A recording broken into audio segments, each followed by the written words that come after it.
Olivia, umibig ako sa isang Pilipino. Nagpa siya kaming magpakasal. Gusto kong manirahan kasama niya sa Pilipinas.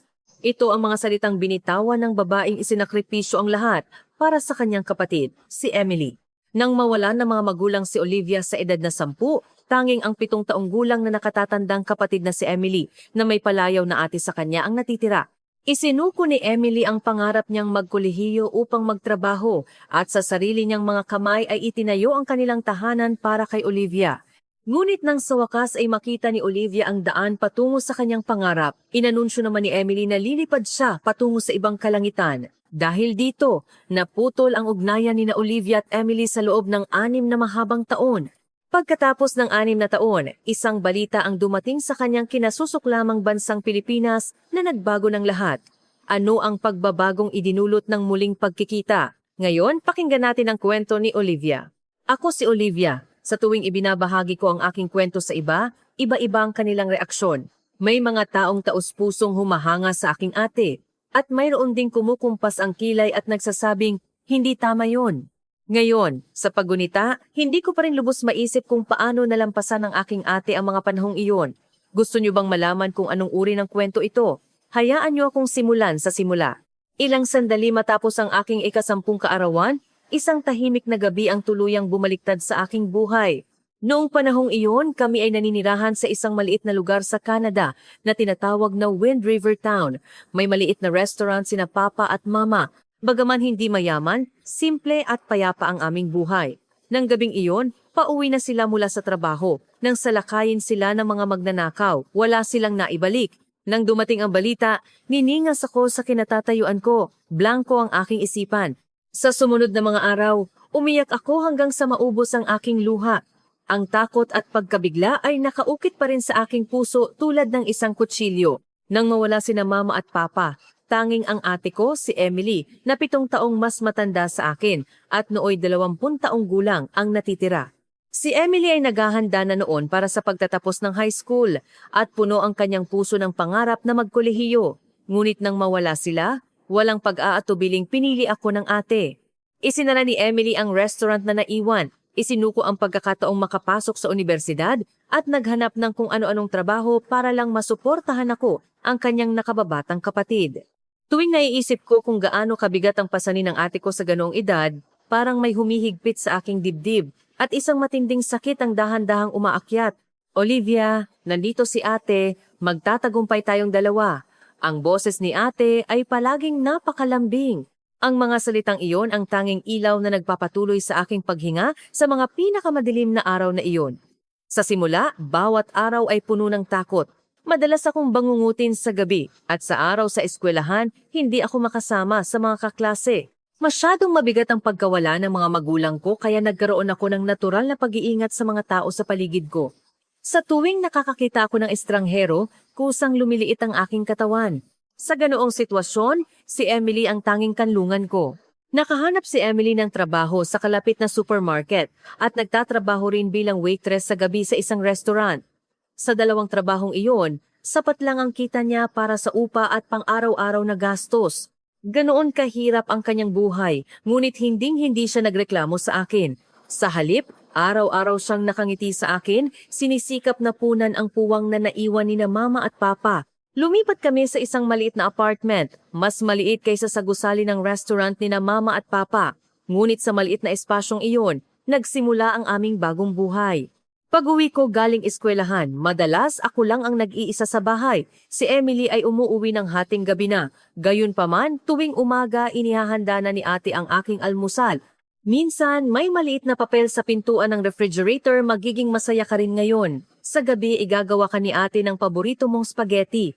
Ang maliliit na pang-araw-araw na bagay na ito ang naging malaking puwersa na sumuporta sa akin sa mga panahong iyon. Si Emily ay gumaganap bilang ama, ina at kaibigan, siya ang aking pinakamatibay na pader. Sa tulong ni ate, dahan-dahan akong natuto kung paano muling harapin ang mundo. May isang eksena na nakaukit pa rin sa aking puso mula sa panahong iyon. Isang gabi sa taglamig, pumasok si Emily sa bahay pagod na pagod. Akala niya ay tulog na ako. Tahimik siyang pumasok sa kusina at umupo mag-isa sa upuan ng matagal. Sinilip ko si Emily sa siwang ng pinto ng aking kwarto. May boses sa loob ko na sumisigaw na lumabas at yakapin ng ate, ngunit hindi ko ginawa. Bumalik ako sa aking kumot, ipinikit ang aking mga mata, at nagpanggap na walang nakita. Masyado pa akong bata noon, hindi ko alam kung paano sabihin ang aking nararamdaman. Ang sakit at pagkakasala ay inilibing ko ng malalim, hinahayaan itong matulog. Dahan-dahang lumipas ang panahon, at dahan-dahang naghilom ang sugat. Ang ugnayan ng magkapatid ay naging mas malalim at mas mahigpit. Nang mag-junior high school ako, isang bagong pangarap ang dahan-dahang sumibol sa aking puso. Isang hapon, nakaupo ako sa tabi ng bintana, nagbabasa ng isang fashion magazine. Bigla akong nahumaling sa disenyo ng isang damit. Ang mga linya at kulay ng damit ay pinatingin ko ng paulit-ulit at bumilis ang tibok ng puso ko. Mula noon, nagsimula akong mag-drawing ng mga sketch ng damit sa mga blankong pahina ng aking aklat. Sa simula ay basta lang, ngunit hindi ko inaasahan na mas lalo akong nahuhumaling. Nang makita ni Emily ang aking mga drawing, hindi niya ako pinigilan. Sa halip, lubos niya akong hinikayat. Tuwing kaarawan ko, binibigyan ako ni ate ng sketchbook o set ng lapis. Minsan, sadyang pumupunta siya sa tindahan ng tela upang bumili ng maliliit na piraso ng tela para subukan kong gumawa ng isang bagay. Olivia, ang mga drawing mo ay balang araw ay magiging tunay na magagandang damit. Seryoso ang tono ng boses ni ate nang sabihin niya ito. Hindi ito parang pag-aalo, kundi parang isang tunay na paniniwala. Malalim kong inukit ang mga salitang iyon sa aking puso, at tuwing hahawakan ko ang panulat, naaalala ko siya. Nang mag-senior high school ako, kinuha ko ang klase ng fashion design. Iyon ang una kong formal na pagkilala sa pattern making at fabric matching. Ang pakiramdam ay parang natagpuan ko na ang aking sariling wika. Bawat taon nag-host ang eskwelahan ng isang fashion show kung saan iniimbitahan ang mga estudyanteng magdisenyo, gumawa at ipakita ang kanilang mga likha. Nang taong iyon, 3 damit na tinahi ko mismo ang dinala ko sa entablado. Sadyang nagpaalam si Emily sa trabaho para makapunta at sumuporta sa akin. Sa pinakaharap na hanay ng mga manonood, nakangiti si ate, palakpak ng palakpak at may bahagyang pamumula sa sulok ng kanyang mga mata. Ang sakripisyo at pagmamahal ni ate ang pundasyon na nagpatuloy sa akin upang abutin ang aking mga pangarap. Nang nasa 3 taon ako ng high school, buong puso kong inilaan ang aking sarili sa paghahanda sa pag-aaral, na ang layunin ay isang kilalang akademya ng fashion design sa Toronto. Para ihanda ang aking portfolio, nananatili ako sa studio hanggang gabi pagkatapos ng klase, paulit-ulit na inaayos ang mga sketch at pattern sa ilalim ng ilaw. Isang gabi, nakasandal ako sa aking desk, abala sa aking proyekto, nang tahimik na binuksan ni Emily ang pinto ng aking kwarto at pumasok. Ibang-ibang ekspresyon ng ate ko ng araw na iyon. May bahagyang pag-aalala sa kanyang mukha at bahagyang nakangiti ang kanyang labi. Olivia, may oras ka ba para mag-usap tayo? Umupo si Emily sa aking kama at dahan-dahang nagsalita. Sinasabi sa akin ng aking intuisyon na may mahalagang mangyayari. Kinuha ni ate ang isang sobre mula sa kanyang bulsa at ibinigay sa akin. May maliit na halaga ng pera sa loob ng sobre. Tumingin ako kay Emily, nalilito. Hindi mo pa ba naisip na mag-aral ng disenyo sa Pilipinas? Hindi ko agad naintindihan ang sinabi ng ate. Pilipinas? Ang aming pamilya ay palaging naninirahan sa Canada. Masyadong biglaan ang tanong na ito. Kaya napatunganga ako. Pilipinas? Ate, ano ang sinasabi mo? Ang boses ko ay puno ng pagkalito. Natahimik si Emily sandali bago maingat na nagpatuloy. Olivia, sa totoo lang, 1 taon mula ngayon, ikakasal ako sa isang Pilipino. Plano kong manirahan sa Pilipinas kasama si Juanito. Ang mga salitang iyon ay parang kulog. Ni hindi ko alam na may karelasyon si Emily, lalo na ang pagpapakasal at aalis pa sa Canada papunta sa ibang bansa.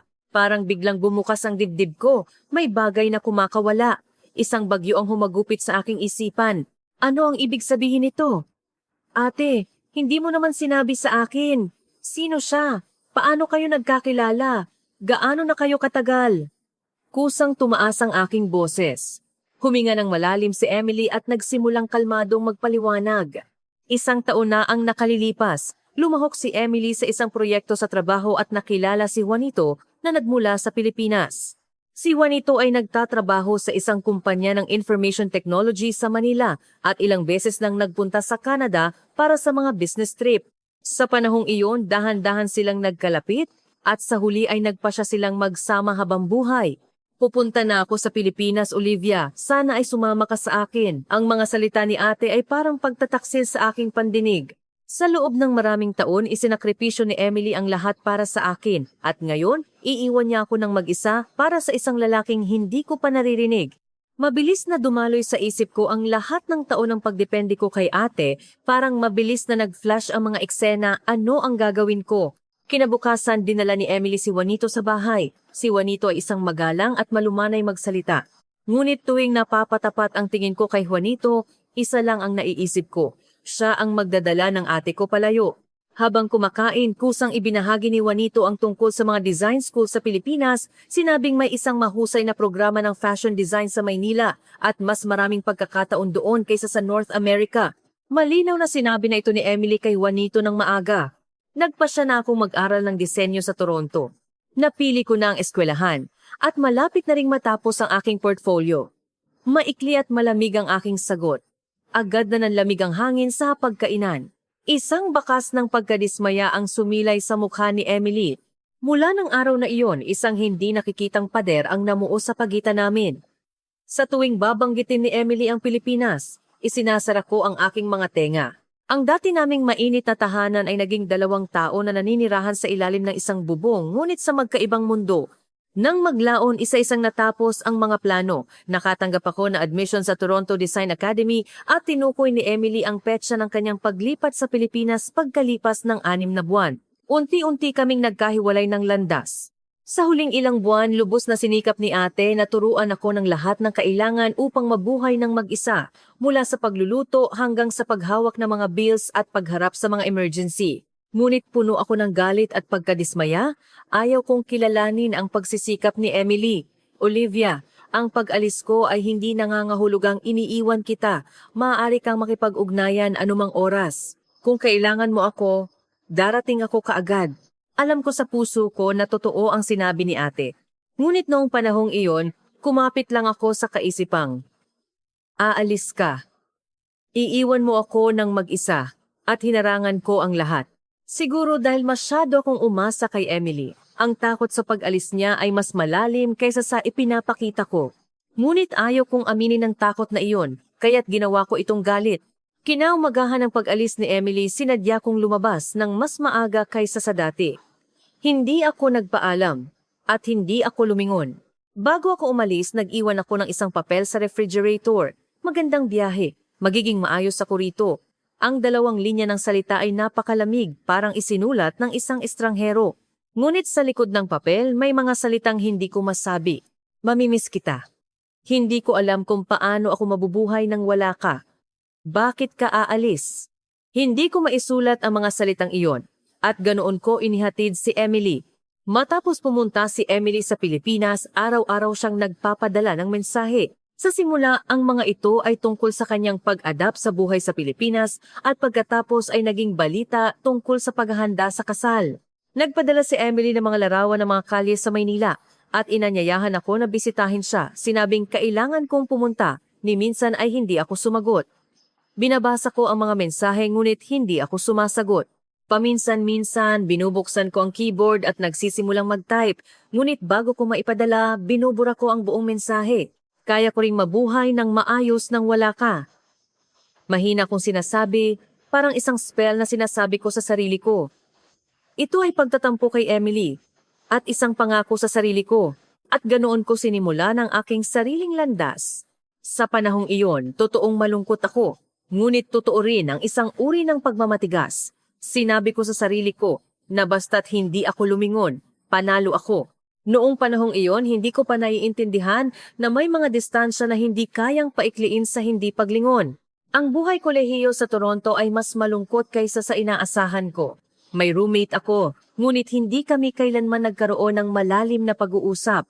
Kawili-wili ang mga kurso. At bumubuti ang aking kasanayan sa disenyo araw-araw, ngunit sa gabi, ang kalungkutan ay dahan-dahang pumapasok tulad ng pagtaas ng tubig. Tuwing hating gabi, binubuksan ko ang aking cellphone at hindi mapigilang basahin ng palihim ang mga mensahe mula kay Emily. Nagkukuwento si Emily tungkol sa kanyang pang-araw-araw na buhay sa Pilipinas, tungkol sa kasal at kung gaano kaganda ang mga tanawin sa Maynila. Binabasa ko ngunit hindi ako sumasagot ni isang salita. Kahit pumunta ako sa Pilipinas, hindi ako pupunta. Nandito ang pangarap ko, bulong ko sa sarili ko. Ngunit minsan, lihim din akong nagtataka kung anong uri ng lugar ba ang Pilipinas, kung nasaan si Emily. Nang nasa 2nd taon ako, sinimulan ko ang isang maliit na pagsubok. Sinusuot ko ang mga damit na dinisenyo at tinahi ko mismo, kinukunan ng litrato at ipinopost sa social media. Sa simula, gusto ko lang i-document ang aking mga likha. Hindi ko inaasahan na magiging napakaganda ng reaksyon. Dahan-dahang lumago ang bilang ng mga followers at mas marami ang mga tanong sa comments tungkol sa saan maaaring bilhin. Kaya nagsimula akong mag-produce ng maliit na dami at sinubukan kong ibenta.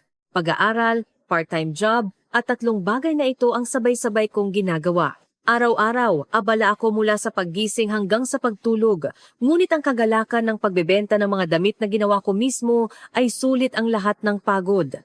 Sa panahong iyon, may isang photographer na nakipag-ugnayan sa akin sa pamamagitan ng direct message. Sinabi niya na hinahangaan niya ang aking sense of style at gustong makipag-collaborate sa isang photoshoot. Maingat kong sinuri ang portfolio ng photographer at nang makumpirma na isa siyang profesional na photographer na may mga collaboration records sa kilalang magazine, maingat akong pumayag. Ang collaboration na iyon ang naging simula ng aking pagpasok sa trabaho bilang modelo.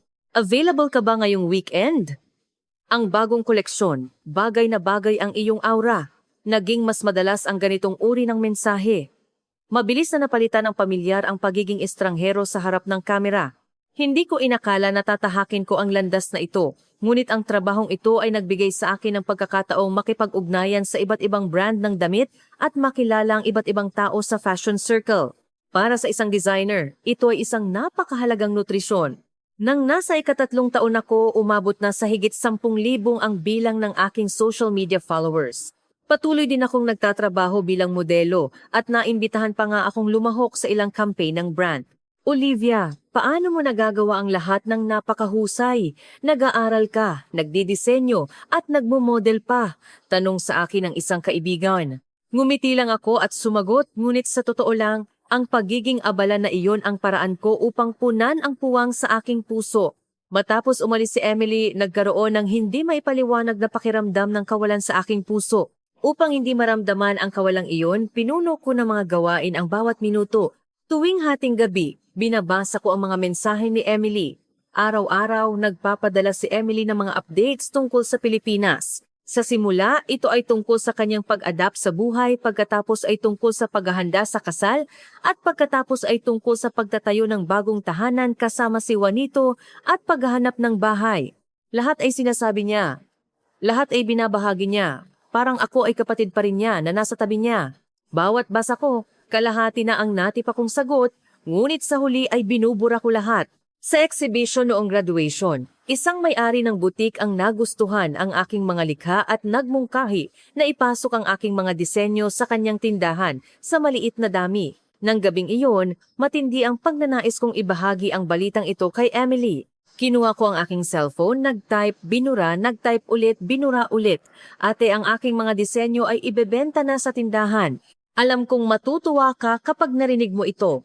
Kaya, sa huli, hindi pa rin naipadala ang mensaheng iyon. Ipinikit ko ang aking mga mata, hinigpitan ang aking kamao at patuloy na naglakad pasulong. Pagkatapos ng graduation, umupa ako ng maliit na studio malapit sa eskwelahan.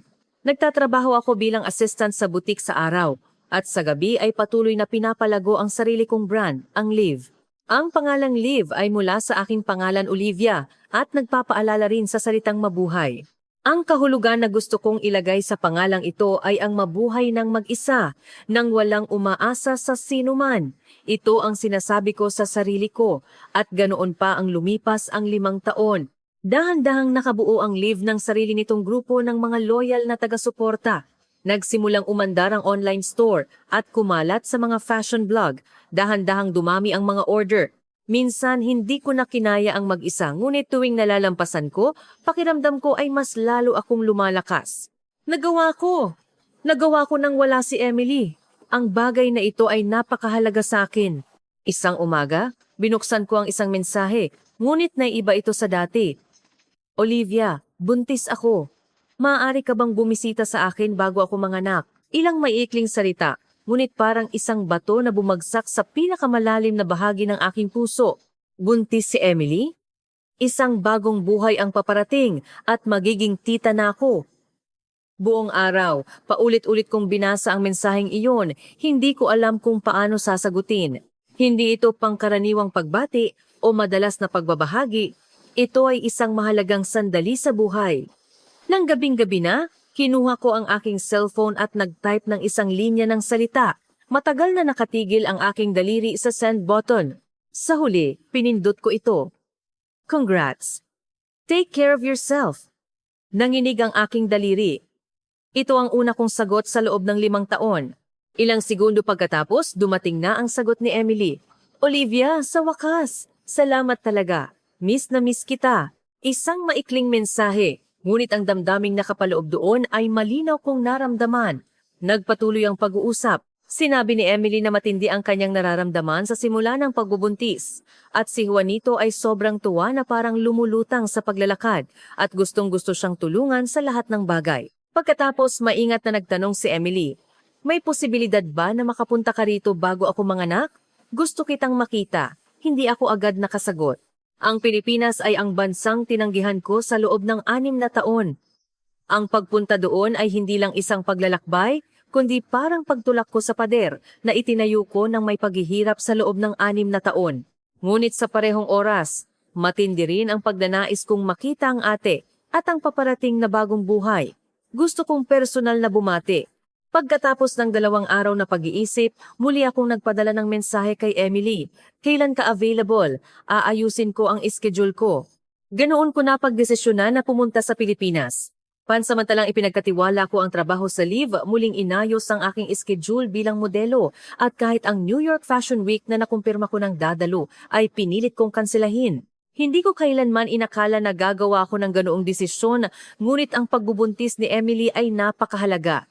Siguro sa isang sulok ng aking puso, matagal ko nang hinihintay ang pagkakataong ito. Sa panahon ng pagpapareserba ng tiket at pag-aayos ng aking maleta, isang hindi maipaliwanag na emosyon ang dahan-dahang bumabalot sa akin. Pag-asa na may kasamang kaba at excitement na may bahid ng pag-aalala.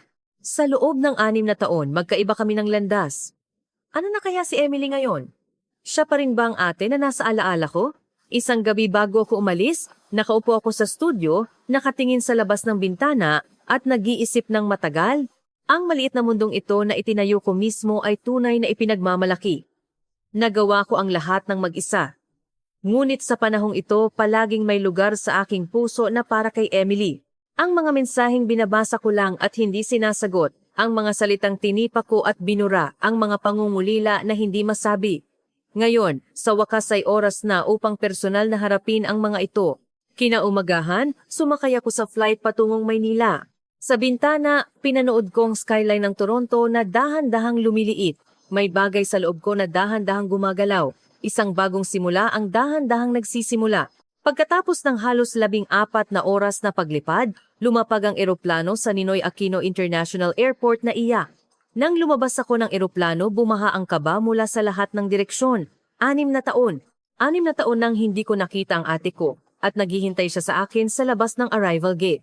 Pumasok ako sa banyo at inayos ang aking buhok sa harap ng salamin. Ang Olivia sa salamin ay malayo na sa itsura ko nung nisingwebi ako nang iwanan ko si Emily. Mas mature na, nagbago ang kanyang aura at iba na rin ang kanyang pananamit. Makikilala pa kaya ako ni Emily agad? Paglabas ko ng arrival hall at sa gate, nakita ko na agad ang figura ni Emily. Bagaman buntis na, payat pa rin ang pangangatawan ni Emily. Nakasuot siya ng simpleng puting blusa at nakangiti habang kumakaway sa akin. Agad na nagtagpo ang aming mga tingin. Agad na namula ang mga mata ni Emily. Kusang bumilis ang aking mga hakbang at sa huli ay halos tumakbo ako papalapit. Niyakap ko ng mahigpit ang ate ko. Walang salitang lumabas, basta na lang kaming magkayakap. Hinahayaan ang mga luha na dahan-dahang umagos. Olivia, dalaga ka na. Ito ang unang sinabi ni Emily. Isang maikling pangungusap, ngunit ang 6 na taon na nakapaloob doon ay naramdaman ko. Sa tabi ni Emily ay nakatayo ang isang matangkad na lalaki, si Juanito. Nakangiti si Juanito at kusang tinulungan akong dalhin ang aking maleta. Maligayang pagdating sa Pilipinas. Salamat sa iyong mahabang paglalakbay. Ganoon kaming tatlo ay lumabas ng airport. Ang modernong sukat ng Ninoy Aquino International Airport ay higit pa sa aking inaasahan. Ang malinis at maayos na disenyo, ang mahusay na automated system at ang maayos na daloy ng mga tao ay nagbibigay ng pakiramdam ng kahusayan. Habang papunta sa Maynila, nakaupo si Emily sa passenger seat at humarap sa akin, nagtatanong tungkol sa aking paglalakbay. Sinabi niya na palagi niya akong sinusundan sa social media, ngunit gusto pa rin niyang marinig mula sa akin mismo. Naging modelo at designer ka, naging napakahusay mo talagang babae. Nang sabihin ni Emily ang mga salitang ito, may tono ng pagmamalaki sa kanyang boses. Ang init na iyon ay nagpatahimik sa akin sandali. Hindi ako sumagot kahit isang mensahe, ngunit alam pala ni Emily ang aking sitwasyon at palagi niya akong pinapanood mula sa malayo. Ang pagmamahal na iyon ay biglang parang isang ilaw na tumagos sa aking dibdib. Malungkot at nagpapasalamat. Ang tanawin sa labas ng bintana ng kotse ay kakaiba ngunit kakaibang pamilyar. Habang nagmamaneho si Juanito, paminsan-minsan niyang ipinapakilala ang mga lugar sa daan sa malumanay na tono. Nagdagdag si Emily ng mga detalye tungkol sa kanyang buhay sa Pilipinas sa mga nakaraang taon na may tono ng katatagan. Napakadali talaga noong una akong dumating. Napakahirap ng language barrier at malaki rin ang pagkakaiba sa living habits. Habang pinakikinggan ko si Emily na nagsasabi tungkol sa hirap ng pag-adapt, bigla kong napagtanto na sa loob ng 6 na taon na ito, hindi ko kailanman seryosong pinag-isipan kung paano nakayanan ng ate ko sa isang kakaibang lugar. Ang iniisip ko lang ay umalis si Emily, hindi ko kailanman naisip na kailangan din ni Emily na magsimulang muli. Isang tusok ng sakit ang dahan-dahang kumalat sa aking puso. Nang dumating kami sa Maynila, lumubog na ang araw. Bumaha ang mga ilaw ng syudad mula sa labas ng bintana ng kotse. Mataas na gusali, kumikinang na neon sign. Iba sa Toronto ngunit may sarili nitong natatanging alindog. Ang bahay ni Emily ay isang kondo sa Ika, 18 palapag ng isang mataas na residential building sa Bonifacio Global City. Pagpasok ko sa pinto, agad na bumungad sa akin ang malalaking bintana at ang night view ng Maynila. Sa sandaling iyon, nakalimutan ko ang pagod. Umupo kaming tatlo sa sala at nag-usap ng oras. Ang walang katapusang pag-uusap ay dumaloy sa pagitan naming dalawa. Nang gabing iyon, unang beses kong naramdaman na may pader na dahan-dahang gumagalaw. Olivia, pasensya na. Biglaan ang desisyon ko noon. Kinaumagahan, habang umiinom ako ng kape sa dining table, biglang mahinang nagsalita si Emily. Umiling ako. Sa isang banda, gaano kalaking lakas ang kinailangan ni Emily para gumawa ng desisyon na iyon noong panahong iyon. Ngayon, naiintindihan ko na. Sa murang edad na walan ng magulang, mag-isang pinasa ng isang kapatid. Tapos, nang sa wakas ay nagkaroon siya ng sarili niyang kaligayahan, nag-aalala pa siya sa reaksyon ng kapatid niya. Hindi ko kailanman naisip ang mga pasaning iyon. Hindi ate, ako ang dapat mag-sorry. Marami kaming napag-usapan ng umagang iyon. Kinahapon, nagmungkahi si Emily na ipasyal ako sa Maynila. Sumakay kami sa LRT. Malinis at maayos ang train car at eksaktong oras ang pagdating ng mga istasyon. Habang nakatayo sa platform at naghihintay ng tren, may naramdaman akong kapayapaan sa aking puso.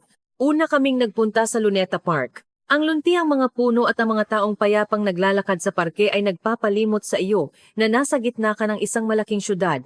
Pagkatapos, naglakad kami patungo sa National Museum. Ang maringal na arkitektura at ang malawak na plaza ay nakamamangha. Nang makarating kami sa Divisoria, ang mga kalye ay puno ng iba't ibang personalidad at dumadaloy ang mga kabataan na may kanya-kanyang estilo. Masigla talaga ang Pilipinas. Bawat lakad ko dito, puno ako ng enerhiya. Habang nagsasalita si Emily, tahimik kong itinatala ang bawat impresyon na ibinibigay sa akin ng syudad. Pumasok kami sa isang malapit na tindahan ng halo-halo. Magkatabi kaming nakatayo sa counter at nag-order ng inumin, parang bumalik kami sa pagkabata kung saan magkasama kaming namimili. Oo nga pala Olivia, lilipat ako ng bahay ngayong linggo. Biglang sabi ni Emily. Nagulat ako sandali. Nahihiya si Emily na magpaliwanag. Orihinal na plano niyang lumipat bago ako dumating, ngunit dahil sa pagbubuntis, naantala ang kanyang schedule. Sabi ko ayos lang, sa halip ay naramdaman ko na ito ay isang bihirang pagkakataon upang personal na makita kung paano ginagawa ang paglipat ng bahay sa Pilipinas. Kinaumagahan ng araw ng paglipat, Isang kakaibang ingay ang gumising sa akin mula sa aking pagtulog. Pagdating ko sa sala, nakita kong bukas lahat ang mga bintana. Isang malaking truck ng kargamento ang nakaparada sa kalsada sa ibaba, at ang isang mahabang mechanical arm ay umabot hanggang sa bintana ng ika-18 palapag. Ginagamit ng mga manggagawa ang mechanical arm na iyon upang ilabas ang mga kasangkapan mula sa bintana isa-isa. Teka, ano yan? Hindi ba delikado yan? Malinaw na may gulat ang aking boses. Ngumiti si Emily at ipinaliwanag na ito ay isang karaniwang paraan ng paglilipat ng bahay sa mataas na gusali sa Pilipinas, tinatawag na crane moving o pulley system adaptation. Mas ligtas at mas mahusay ito kaysa sa pagdadala sa hagdanan. Ngunit nang dahan-dahang umangat ang malaking refrigerator mula sa bintana ng ika-18 palapag, lumulutang sa ere at naghahanda na ilagay sa braso ng crane, halos huminto ang tibok ng puso ko. Nasa ika-18 palapag tayo. Lumulutang sa ere ang refrigerator. Kusang sumigaw ako. Nagtawanan ang mga manggagawa at si Emily.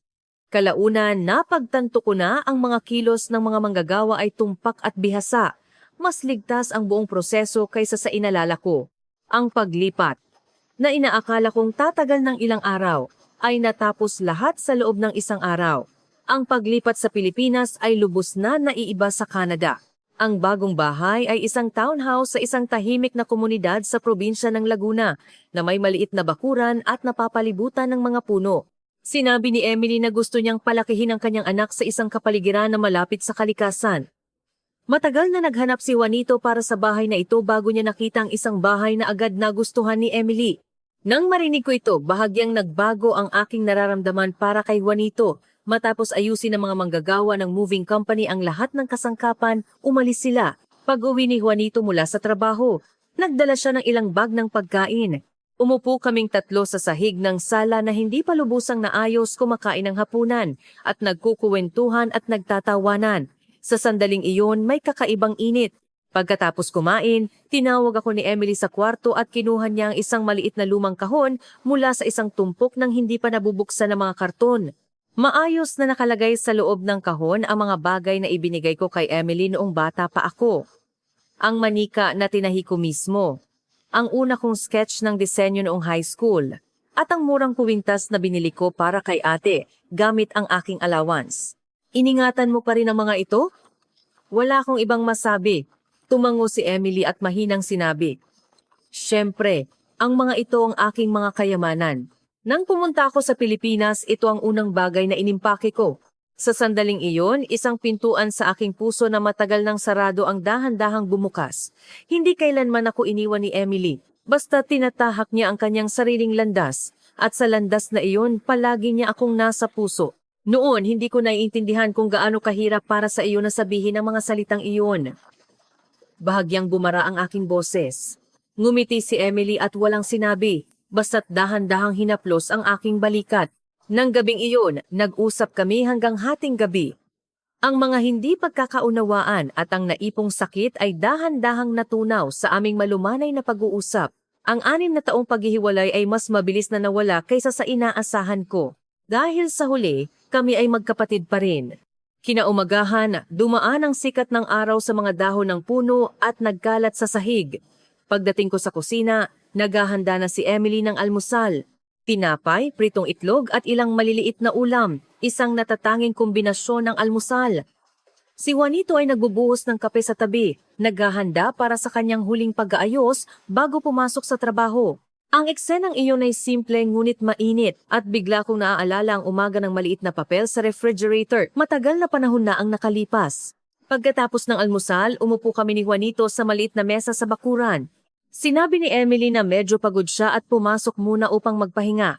Sa totoo lang, matagal ko nang gustong sabihin sa iyo ang isang bagay. Nagsalita si Juanito, ngunit naramdaman ko ang kanyang pagkaseryoso. Sa pamamagitan ni Emily, nakita ko ang iyong mga disenyo ng maraming beses. Mayroong malaking market para sa iyong estilo at dapat na maraming pagkakataon sa Pilipinas. Nagulat ako sandali. Si Juanito ay nagtatrabaho sa isang kumpanya ng information technology at ang fashion ay dapat na isang industriya na malayo sa kanya. Nang makita ang aking pagkalito, lumabas si Emily mula sa loob at nakangiting nagpaliwanag. Ang kumpanya ni Juanito ay dalubhasa sa pagbuo ng online shopping system at kasalukuyang nakikipagtulungan sa maraming lokal na brand ng damit. Nagpaplano rin silang palawakin ang kanilang platform sa overseas market sa pamamagitan ng ganitong mapagkukunan na posible na ipakilala ang Live sa Philippine market. At naghanda kami ng maliit na sorpresa. Dinala ako ni Emily sa ikalawang palapag at binuksan ang pinto ng isa sa mga kwarto. Napatulala ako. Nakadikit sa dingding ang aking mga sketch ng disenyo na ipinost ko sa social media na nakaprint sa malalaking larawan. Sa isang tabi ng kwarto, nakasabit sa isang hanger ang 3 damit na eksaktong kapareho ng mga sketch. Ang mga damit na dinisenyo ko ay ginawa talaga. Nakanganga ako. Walang mahanap na salita. Ngumiti si Emily at ipinaliwanag. Mula ng araw na nagpasya akong pumunta sa Pilipinas, naisip na ni Emily at Juanito na maghanda ng isang espesyal na regalo. Pinili nila ang 3 pinakasikat na disenyo sa social media at nakipagtulungan sa mga lokal na sastre upang gumawa ng dekalidad na samples. Gusto kong makita ang potensyal ng Live dito. May market ba ang iyong brand sa Pilipinas?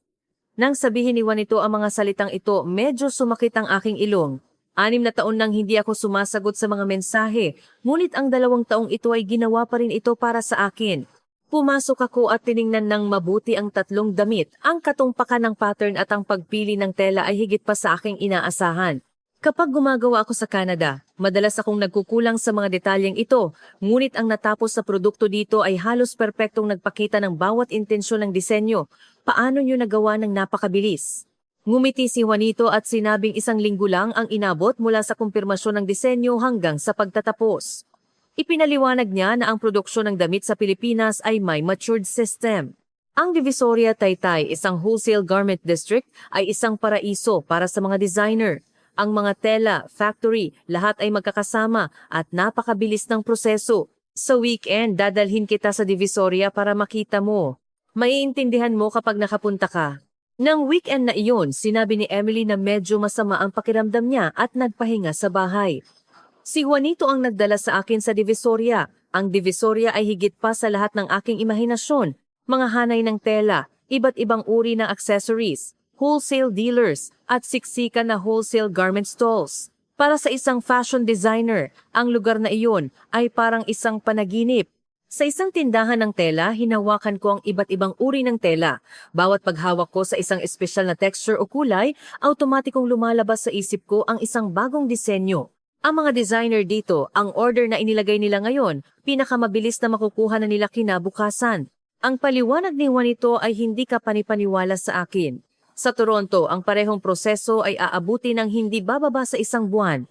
Ang bilis na ito, kasama ang flexibility na mabilis na ayusin ang dami ng produksyon batay sa reaksyon ng market, ay mga kondisyon na pinapangarap ko lang sa aking studio sa Toronto. Matapos maglibot sa Divisoria, dinala ako ni Juanito sa kanyang kumpanya. Ipinakita ni Juanito sa akin ang kanilang binuong online shopping system at ipinaliwanag kung paano direktang ikinokonekta ng platform ang mga designer sa mga consumer. Ipinakilala rin niya ang mga nakaplanong feature para sa pagpapalawak ng overseas market. Ang Live ay maaaring magbenta ng iyong mga disenyo sa buong Southeast Asia sa pamamagitan ng platform na ito. Ang posibilidad na iyon ay dahan-dahang naging totoo sa aking puso. Nang gabing iyon, nagdaos si Emily ng isang maliit na party sa bahay. Dumating ang mga magulang ni Juanito at ilang kaibigan ng mag-asawa. Sabi nila ay ipinagdiriwang ang aking pagdating sa Pilipinas. Sa unang pagkikita, bawat isa ay mainit akong tinanggap. Ang nanay ni Juanito ay patuloy na nagdadagdag ng pagkain sa plato ko at pinuri ako sa kanyang mapagmahal na accent na nagpakahiya sa akin. Pagkatapos kumain, umupo ang lahat at nag-inuman ng tsaa at nagkuwentuhan. Ipinakilala ni Juanito ang aking mga disenyo. May isang guest na editor ng fashion magazine at ang isa naman na isang kaibigan na may online curated store. Pareho silang nagpahayag ng interes na makita ang aking mga aktwal na likha at humingi ng contact information. Bigla na lang nagkaroon ng ganitong pagkakataon? Totoo ba ito? Lihim akong lumapit kay Emily at mahinang nagsalita. Ngumiti si Emily at lumapit sa aking tainga at sumagot. Ang may kakayahan ay talagang mapapansin. Matapos ang party at umalis na ang lahat, naglakad ako palabas sa bakuran at umupo sa maliit na silya, nakatingala sa kalangitan sa gabi. Iba ang night sky ng Maynila sa Toronto, ngunit ang parehong mga bituin ay tahimik na kumikinang sa malalim na asul na kalangitan. Ilang araw na akong nanatili rito at pakiramdam ko ay dahan-dahang lumalakad ang aking buhay patungo sa isang bagong sangandaan. Lumapit si Emily at umupo sa tabi ko. Ganoon lang kaming nakaupo, tahimik na nakatingin sa night sky. Walang sino man ang nagsimulang magsalita. Matapos ang matagal na panahon, mahinang nagsalita ako. Maari ba akong manatili ng mas matagal? Gusto kong magtagal dito, mas maramdaman pa ang lahat. Lumingon si Emily sa akin. At may kumikinang sa kanyang mga mata. Walang sinabi si Emily, basta't tahimik niyang inabot ang kanyang mga braso at niyakap ako ng mahigpit. Ang yakap na iyon ay puno ng napakaraming bagay. Ang matagal nang hinihintay na panahon, ang mga hindi masabi na pagsisisi, at isang pag-asa na muling sumisikat. Sa yakap na iyon, tahimik kong sinabi sa sarili ko sa aking puso, dito ako magsisimulang muli. Ang Pilipinas, para sa akin, ay hindi na lang ang lugar na tinitirhan ni Emily. Dito, may mga bagong posibilidad, mga bagong pangarap, at higit sa lahat, may mahal na pamilya dito. Nandito si Emily, si Juanito, at ang maliit na buhay na paparating sa mundo. Kung nasaan sila, handa akong harapin ang anumang hamon. Natapos na ang aking kwento. Ayos lang ba sa inyo ang pakikinig? Minsan nakasanayan na natin ang pamilya kaya akala natin ay natural lang. Ngayon sa paggunita sa 6 na taong iyon, napakaraming isinakripisyo ni Emily, ngunit napakamakasarili ng aking pinili. Ang mga panahong iyon, ang aking utang kay Emily ay siguro aabuti ng 60 taon bago ko mabayaran. Kung ngayon ikaw na nasa harap ng screen ay mayroong taong gustong kausapin, gawin mo na ngayon. Salamat sa inyong lahat sa pakikinig hanggang sa huli.